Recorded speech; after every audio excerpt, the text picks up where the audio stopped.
Welcome to Atlantic Tarot. This is the tarot forecast for Leo for the month of August, including late July 2025. Well, Leo, happy birthday for one. I hope you have a great birthday. You are in your cousin sign of Leo. You're Leo. Gosh, I was just going off on sort of autopilot there. Sorry, Leo. Happy birthday. So you are in your first house where image is very important. So you might be rushing off to the hairdresser or just taking a bit more time with your image and how you portray yourself and project yourself into this life. As a typical Leo, you'll be front and foremost, as Leos often are in front row. We have the Four of Wands, which is amazing. It's a gateway card to say consolidation has been reached. Everything is absolutely coming together. This is also the card of home and family. So it discusses how those family relations and how your home feels for you, especially birthday time. You can look back over the past year and see what you've created, see what your family members have done, how inroads they've made. It's a celebratory time. And a fabulous card, I must say, as well, Leo, for you, because it's one of yours. It's a Wands card. It's a fire card. So moving on to the next level. So lots of movement once again. Always with the fire sign cards, we get movement, we get travel, we get, you know, sort of things just whooshing forward as you go along, and it's your sort of, what do you call it? It's your home of origin, fire. Okay, where you are right now, happy birthday, Leo people.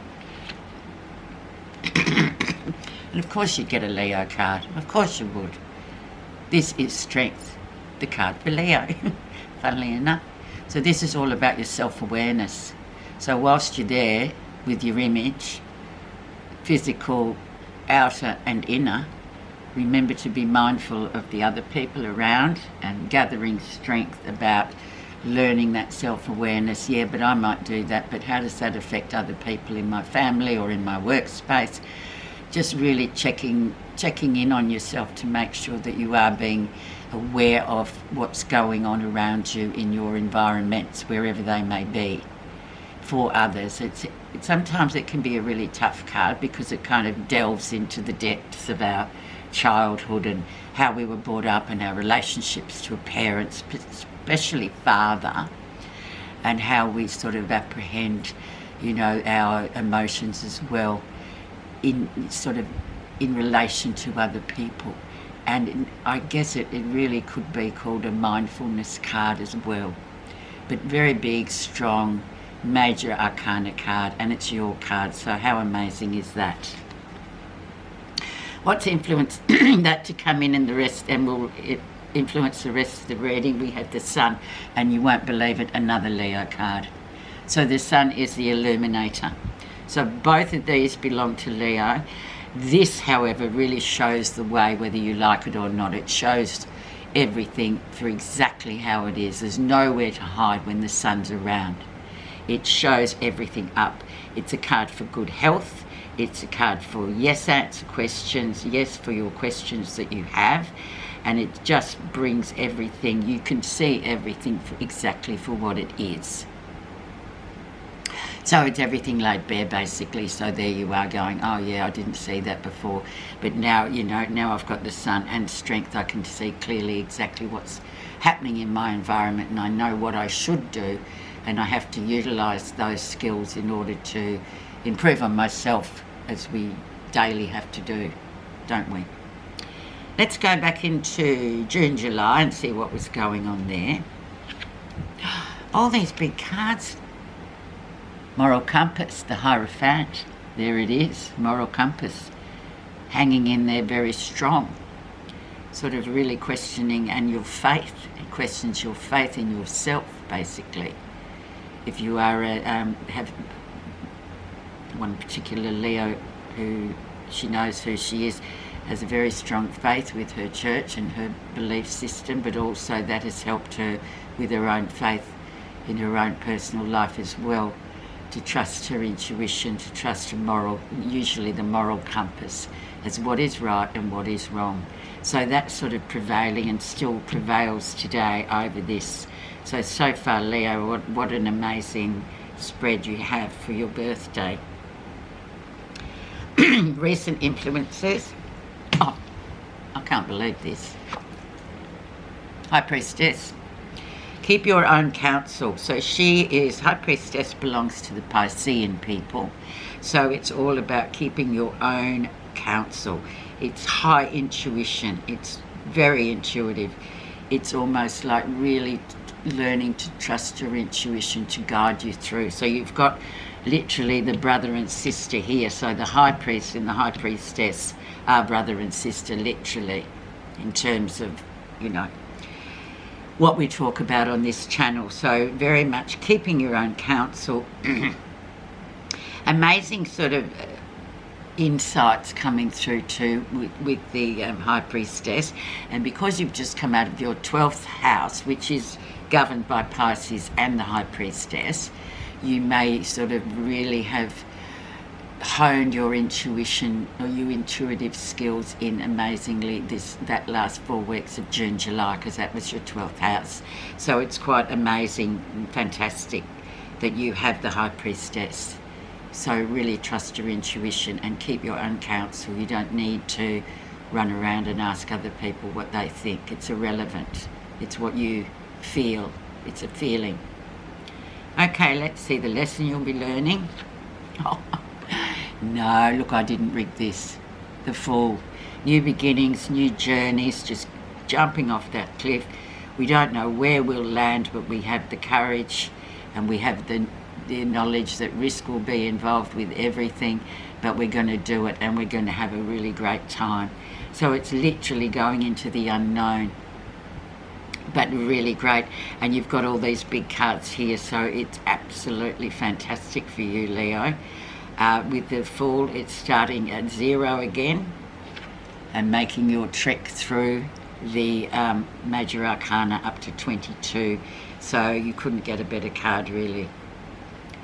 Okay, near future. Jeez. The Lovers. It's all. I'm not joking. I did not rig this. Number 6, the Lovers. Decisions to be made. Big decisions to be made. Now, the Lovers does invoke relationships. Decisions about relationships. That's key. But it's not just romantic. It's also platonic. It's between you and your soulmate. It might be your son, it might be your mother, it might be your cousin, someone that you're extremely connected to. But there is a big decision coming with this person that you have to make. And perhaps other decisions, it will spill into other aspects of your life. And with all these big cards, I just have this feeling that something quite amazing is going to happen, but there will be decisions to be made. That will probably, and they're always difficult because we think, oh, you know, I'll have to sacrifice, I'll have to do this, I'll have to do that. But yeah, it's there. So that's coming in probably just on your birthday time, beginning of August, late July, August. Let's see what's happening that you're not realising.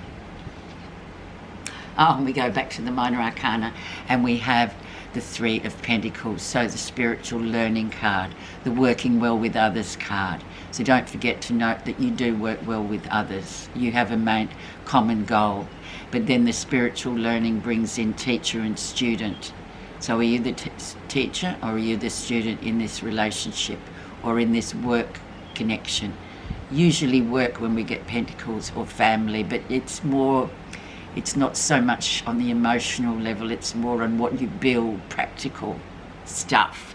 So spiritual learning there, interesting, especially following up from the Lovers. It's a very interesting card to get.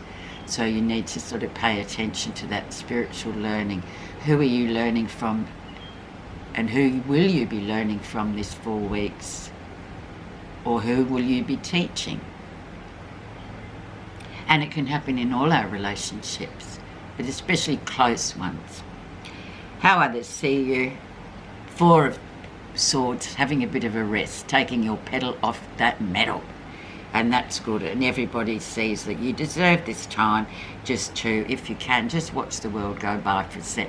It doesn't mean don't go to work and stay in bed all day. It just means go and do your thing, but don't be sort of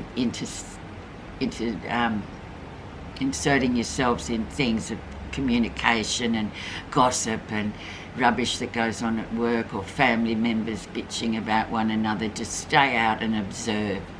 It's the observer card, and having a bit of a rest too, because these are big.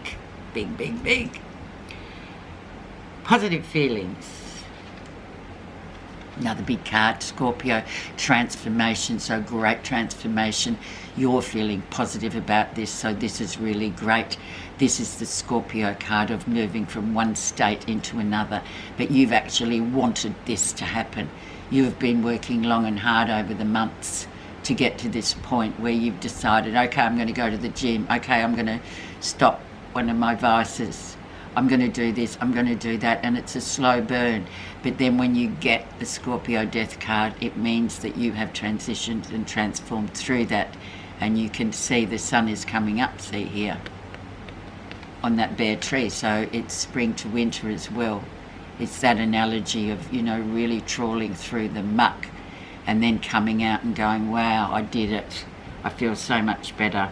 I sacrificed, and now I'm feeling like I have gained my power back for me. Lovely card. And it can mean too, because it's Scorpio, something really major happening in October, November, which isn't so far off if we look at it. The rate that this year's gone flitting by would just, it's almost like it's dynamic, or not even dynamic, it's like lightning. The outcome.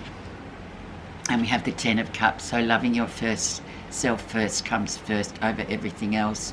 If you can't love yourself, how in the hell can you expect anyone else to?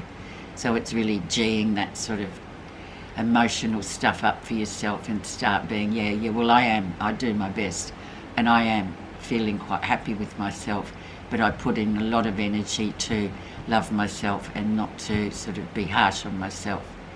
And your birthday month, of course, we always look back on what we've achieved over the past year. So that is a beautiful, amazing card to get. Look, I really don't think we can put a card on anything, really, I'm sorry. Maybe the Four of Swords, and we'll just see what's underneath that having a rest, taking a break, observing, spectating rather than participating. Let's see the oracle, and it says the cow. Cow's beautiful. Nourishment, abundance, asking and receiving, 20. So this is good.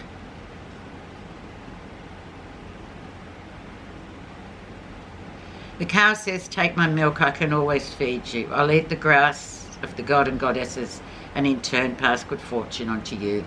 Nourishment is never ending when I appear on your path. Don't forget to till the soil so that grass may grow. Abundance is made manifest out of a universal system. Do your part and I will do mine with joy. Ask and you will receive all the blessings I have to offer. The cow reminds you that there is no shortage of blessings in this world. Also, to partake in infinite abundance, you will indeed get exactly what you need.